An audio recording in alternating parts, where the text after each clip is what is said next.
What is the emptiest place in the world? Not a desert, not an abandoned house, not some forgotten town at the edge of nowhere. It's a dining table set for 6 that only one person sits at. A plate wiped clean and put back in the cabinet, unfilled. A pot of soup made out of habit, enough for a whole family, eaten alone over 3 days. You didn't stop cooking for them. You just stopped admitting it was for them. You learned to cook their favorite dishes, not yours. For 20 years you made pot roast on Sundays because your son loved it, even though you always preferred chicken. You drove 45 minutes to the good butcher before every single birthday because the one down the street just wasn't good enough for them. They deserved the best. You believed that.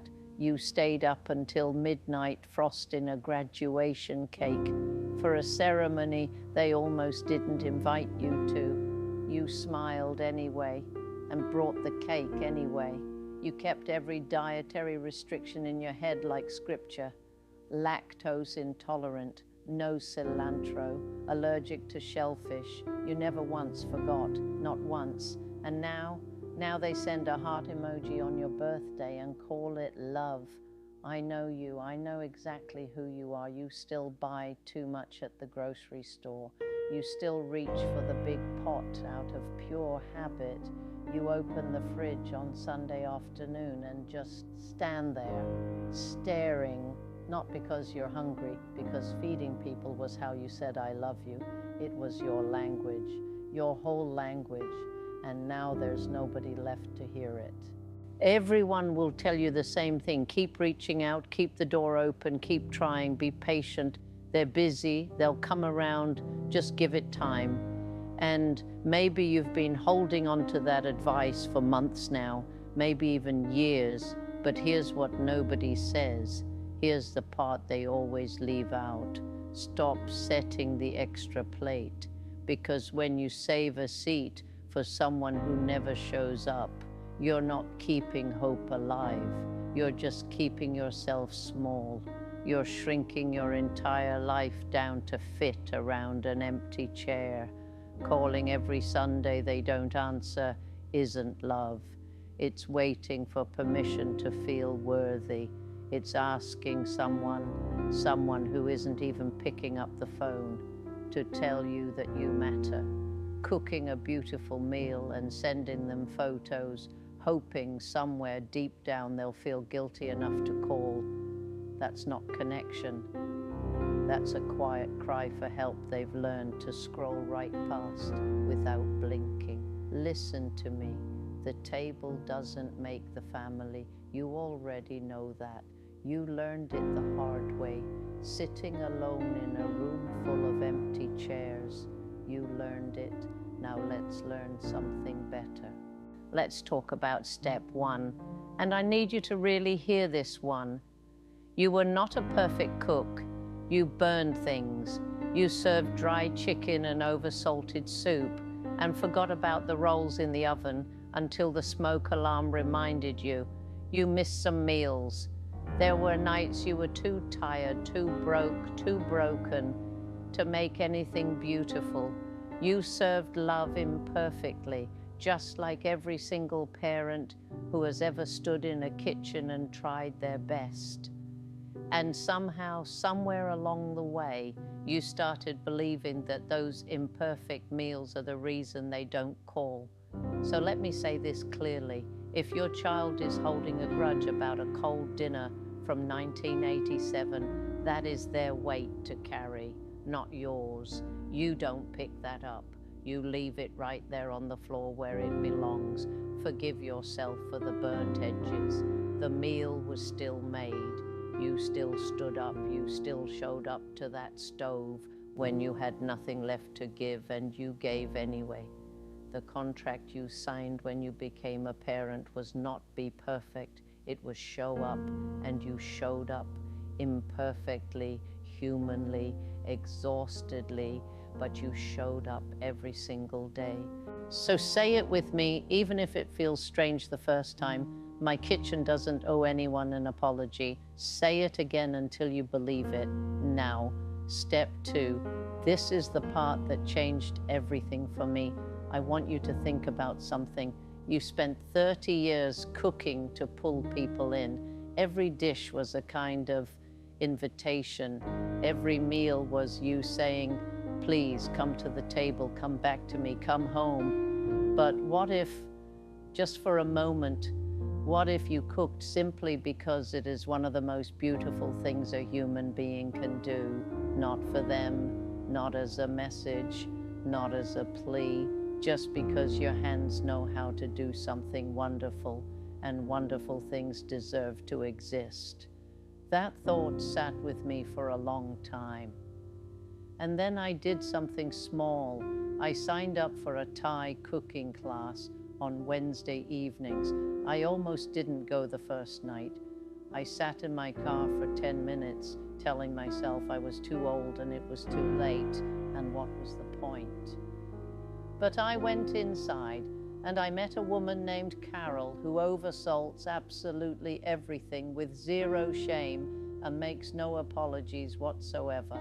We laughed until we cried over a ruined pad Thai. I went back the next week. Then I started a little supper club with a few neighbors, 4 people, mismatched chairs pulled from 3 different kitchens. Nothing fancy, everything real. I brought a casserole dish to the community center one Thursday afternoon. Just dropped it off, nothing special. They called me the following week and asked if I'd come back. So I did, and then I kept going. And I started a recipe journal, not for my children, not to leave behind, just for me. My handwriting, my notes, my little drawings of herbs in the margins. My life started to smell like something again. Then, 6 weeks later, my daughter called. Not because I guilted her, not because I sent another unanswered text. Her friend had eaten my roasted chicken at the community dinner and couldn't stop talking about it. And my daughter laughed and said, yeah, she always could cook. And she came over on her own. She walked through the door and sat down at the table. I didn't set a place for her. She just pulled up a chair.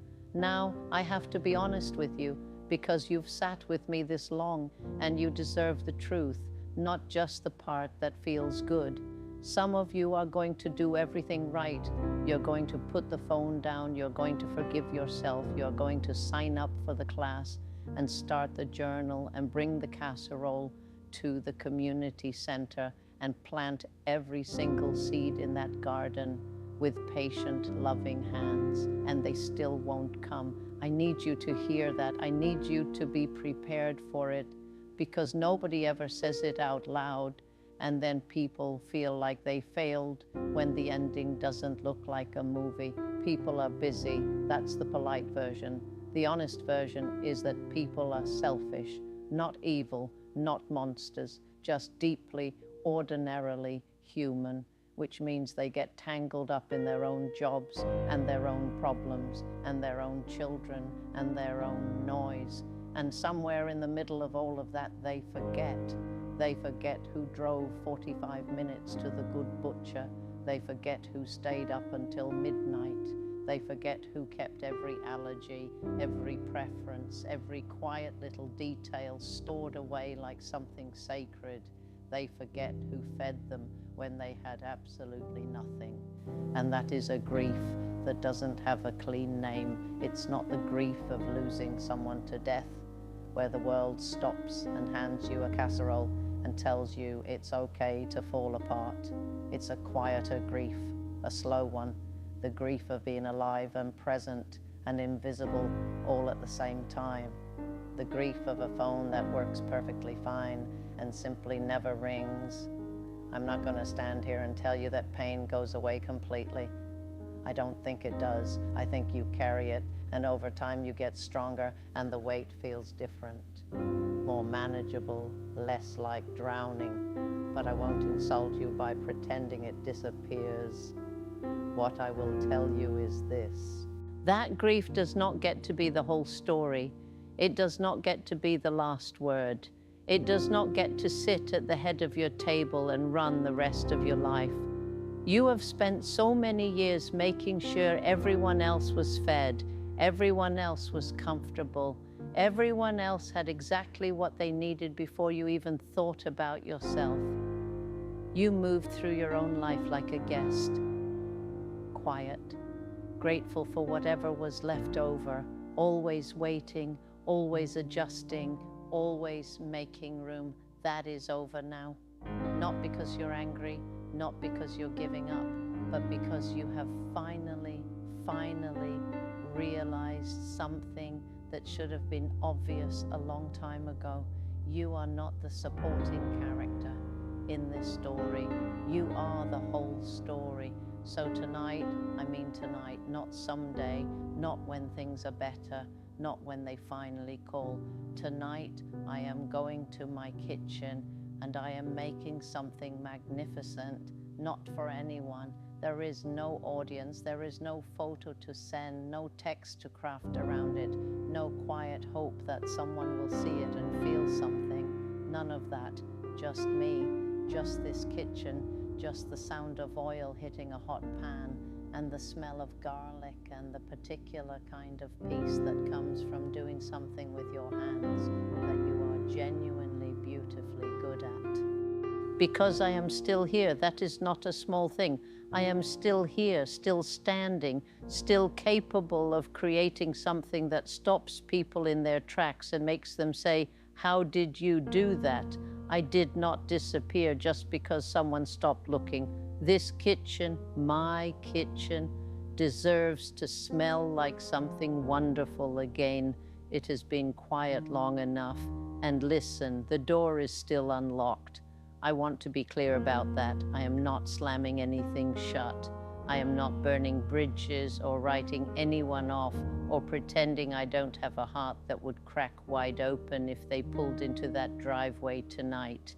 The door is unlocked. It will stay unlocked, but I am not standing at the window anymore. I am not watching for headlights. I am not rehearsing what I'll say or wondering what I did wrong or measuring my worth in missed calls. I'm at the stove. I have good music on. There is something extraordinary happening in this kitchen tonight. And if they come, they come. But this meal, this one right here, this one is mine. A parent's love is whole, no matter how many times divided. Robert Brault. God could not be everywhere, and therefore he made mothers. Rudyard Kipling. Everything I am or ever hope to be, I owe to my angel mother. Abraham Lincoln. A father is neither an anchor to hold us back nor a sail to take us there, but a guiding light whose love shows us the way. Unknown to the world, you are a mother, but to your family, you are the world. Unknown. The heart of a mother is a deep abyss, at the bottom of which you will always find forgiveness. Honor de Balzac. Children are the anchors that hold a mother to life. Sophocles. My father gave me the greatest gift anyone could give another person. He believed in me.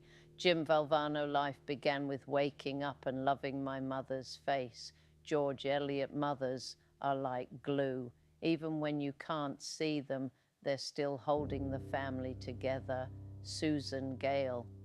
First your parents, they give you your life, but then they try to give you their life. Chuck Palahniuk. A mother's arms are more comforting than anyone else's. Princess Diana. By the time a man realizes that maybe his father was right, he usually has a son who thinks he's wrong. Charles Wadsworth. A mother is she who can take the place of all others, but whose place no one else can take. Cardinal Mermillod. I cannot think of any need in childhood as strong as the need for a father's protection. Sigmund Freud. The greatest thing a father can do for his children is to love their mother. Anjaneth Garcia, Untalan Biology, is the least of what makes someone a mother. Oprah Winfrey, we never know the love of a parent till we become parents ourselves. Henry Ward Beecher, a father's smile has been known to light up a child's entire day. Susan Gale, behind every young child who believes in himself is a parent who believed first. Matthew Jacobson, there is no such thing as a perfect parent, so just be a real one. Sue Atkins' love is the chain to tie a child to its parents. Abraham Lincoln, one of the greatest titles in the world is parent. And one of the biggest blessings in the world is to have parents to call mom and dad. Jim DeMint, a father is someone you look up to no matter how tall you grow. Unknown. Motherhood, all love begins and ends there. Robert Browning. The influence of a mother in the lives of her children is beyond calculation. James E. Faust dads are most ordinary men turned by love into heroes, adventurers, storytellers, and singers of song. Pam Brown. A good father is one of the most unsung, unpraised, unnoticed, and yet one of the most valuable assets in our society. Billy Graham parents are the ultimate role models for children. Every word, movement, and action has an effect. Bob Keeshan. A mother's love is the fuel that enables a normal human being to do the impossible. Marion C. Garrity. Small boys become big men through the influence of big men who care about small boys. Bert Rand. A parent's love is made of deep devotion, sacrifice, and pain. It is endless and unselfish. Unknown. No man can possibly know what life means, what the world means, until he has a child and loves it. Lafcadio Hearn. The bond that links your true family is not one of blood, but of respect and joy in each other's life. Richard Buck. Making the decision to have a child is momentous. It is to decide forever to have your heart go walking around outside your body. Elizabeth Stone. The best inheritance a parent can give his children is a few minutes of his time each day. O.A. Batista. Mother is the name for God in the lips and hearts of little children. William Makepeace Thackeray. Parents can only give good advice or put them on the right paths, but the final forming of a person's character lies in their own hands. Anne Frank. My mother was my role model before I even knew what that word was. Lisa Leslie. When you look into your mother's eyes, you know that is the purest love you can find on this earth. Mitch Albom. A father is a man who expects his son to be as good a man as he meant to be. Frank A. Clark. To a father growing old, nothing is dearer than a daughter. Euripides. We may not be able to prepare the future for our children, but we can at least prepare our children for the future. Franklin D. Roosevelt. There is no friendship, no love like that of the parent for the child. Henry Ward Beecher. Don't worry that children never listen to you. Worry that they are always watching you. Robert Fulghum. My father didn't tell me how to live. He lived and let me watch him do it. Clarence Buddington Kelland. Parents wonder why the streams are bitter when they themselves have poisoned the fountain. John Locke. A child who is allowed to be disrespectful to his parents will not have true respect for anyone. Billy Graham. You don't choose your family. They are God's gift to you as you are to them. Desmond Tutu. The golden rule of parenting is do unto your children as you wish your parents had done unto you. Louise Hart. At the end of the day, the most overwhelming key to a child's success is the positive involvement of parents. Jane D. Hull. My parents are my backbone, still are. They're the only group that will support you if you score 0 or you score 40. Kobe Bryant. The way we talk to our children becomes their inner voice. Peggy O'Mara. A father is the one friend upon whom we can always rely. Emile Gaboriau. Successful mothers are not the ones that have never struggled. They are the ones that never give up, despite the struggles. Sharon Janes. Parents are like God because you want to know they're out there and you want them to think well of you, but you really only call when you need something. Chuck Palahniuk. The best way to keep children at home is to make the home atmosphere pleasant and let the air out of the tires. Dorothy Parker.